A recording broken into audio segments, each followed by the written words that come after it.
پچھلے ہفتے دارالعلوم دیوبند کی چھاؤں میں ایک جماعت نے اپنا بہت بڑا پروگرام کیا اور اس میں پورے ملک کی ادھر کی ادھر کی فلاں کی تلاں کی باتیں کرتے رہے، لیکن ان قراردادوں کے اندر کہیں ایک لفظ یہ نہیں لکھا کہ ہماری قوم میں ایک بزرگ بندہ ہے، ہماری قوم میں ایک شریف آدمی ہے، ہماری قوم کا ایک دائی ہے جس کا نام مولانا کلیم صدیقی ہے، جس پر مقدمہ جھوٹا پڑ گیا۔ حکومت کو ایک دفعہ اس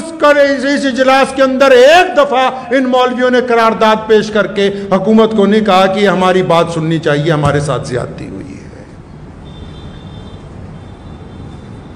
لیکن دعویٰ ہے کہ ہم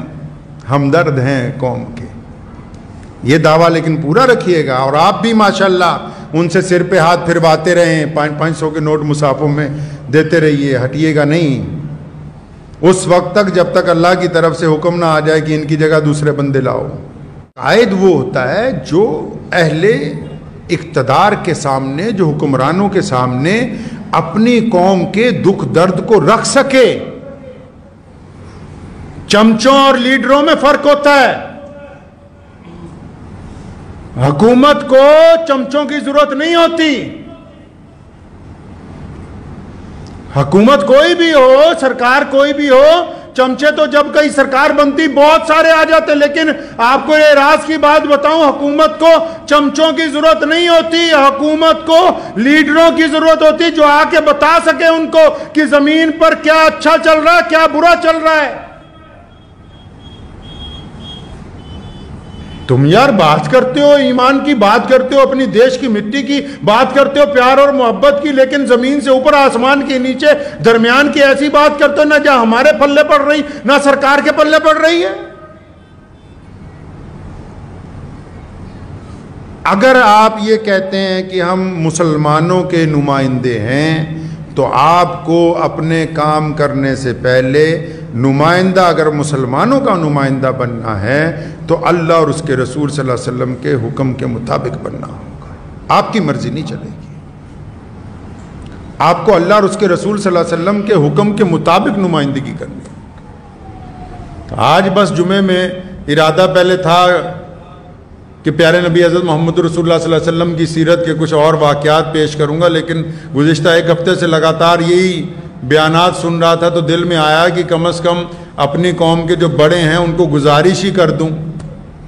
کہ حضرت اگر آپ واقعی اتفاق کی بات کرتے ہیں تو ہمیں تو آپ سارے کے سارے بڑے اکابر حضرات، جتنے بڑے اکابر علماء ہیں، جڑے بڑے اکابر مسلمان لیڈران ہیں، ہم نے تو ان کو ابھی تک ایک اسٹیج کے اوپر نہیں دیکھا ہے، ہم نے ان کو ایک اسٹیج پہ نہیں دیکھا۔ یہ باتیں اتفاق کی تب ہوتی ہیں جب عملی طور کے اوپر اس کا نتیجہ کیا جائے۔ پیارے نبی حضرت محمد رسول اللہ صلی اللہ تعالیٰ علیہ وسلم نے ہمیں یہ درس دیا ہے، آپ صلی اللہ علیہ وسلم نے یہ بات سمجھائی ہے ہمیں کہ آپس میں نا اتفاقی نہ کریں۔ مسلمانوں کو تو رسول اللہ صلی اللہ علیہ وسلم نے ایسی باتیں عطا فرمائی جو پوری دنیا کے لیے فائدہ مند ہے، پوری دنیا کے انسانوں کے لیے محبت کی علم بردار ہیں، پوری دنیا کے انسانوں کے لیے فلاح و بہبود کی علم بردار ہیں، پوری دنیا میں ظلم و ستم کے خاتمے کے لیے، پوری دنیا کے مظلوموں کی مدد کے لیے فائدہ مند ہیں۔ اور یہ اتنے کمزور ہیں کہ حضور صلی اللہ علیہ وسلم کی شان میں بے ادبی ہو تو اس پر بھی کچھ نہیں بولتے، جبکہ ان کو پتا کہ پوری کائنات میں مسلمانوں کو اپنی جان سے، مال سے، ہر شے سے زیادہ اگر کوئی قیمتی ہمارے نزدیک ہے تو صرف اور صرف حضرت محمد رسول اللہ صلی اللہ تعالی علیہ وسلم کی ذات گرامی۔ میں حکومت کو بھی بتانا چاہتا ہوں کہ یہ بولیں یا نہ بولیں، ہم آپ کو بھی بتانا چاہتے ہیں، مسلمانوں کو تمام باتیں منظور ہو سکتی ہیں، پیارے نبی حضرت محمد رسول اللہ صلی اللہ علیہ وسلم کی شان میں بے ادبی منظور نہیں ہو سکتی ہے۔ تو اس لیے آپ تمام حضرات سے گزارش ہے جو جس علاقے میں رہتے ہیں کہ جو مسلمان لیڈر، جو مسلمان مولوی اتفاق کی بات کرے تو پہلے اس کے کردار میں دیکھیں کہ کیا واقعی اس میں کوئی اتفاق والی بات ہے بھی کہ نہیں ہے۔ اگر یہ مسلک کے اندر نا اتفاقی میں پھنس گیا، اگر یہ ذات و برادری میں نا اتفاقی میں پھنس گیا،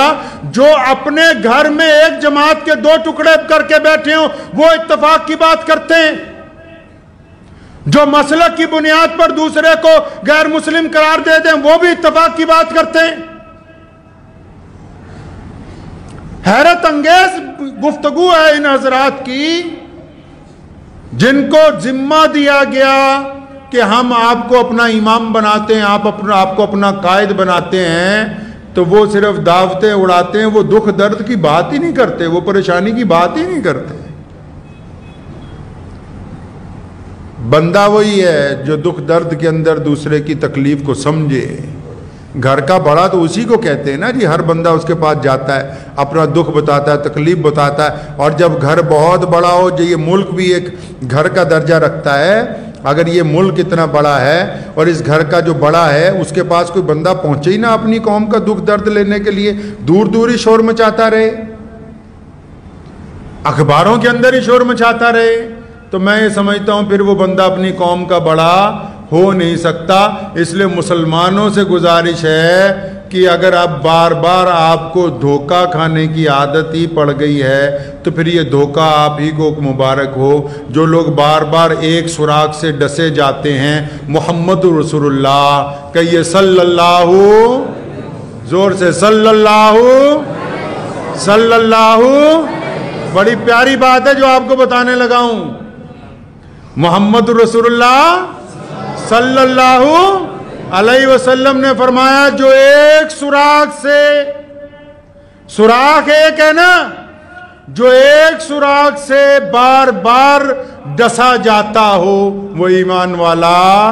ہو نہیں سکتا۔ دعا کیجئے اللہ تعالیٰ مجھے بھی آپ سب کو ان باتوں پہ عمل کی توفیق عطا فرمائے۔ وآخر دعوانا ان الحمدللہ رب العالمین۔